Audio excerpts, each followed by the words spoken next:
Всего же в коме против новой коронавирусной инфекции привиты 34 014 человек. Это 73,2% от объема поставки вакцины. Завершили вакцинацию 25 402 жителя Коми. Почти половина всех привитых – это лица 60 лет и старше.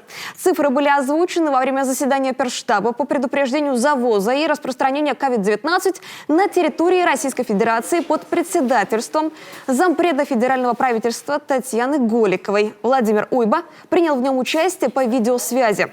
Сейчас в Коми количество коек, готовых для приема пациентов с COVID-19, 726. Из них фактически заняты 580.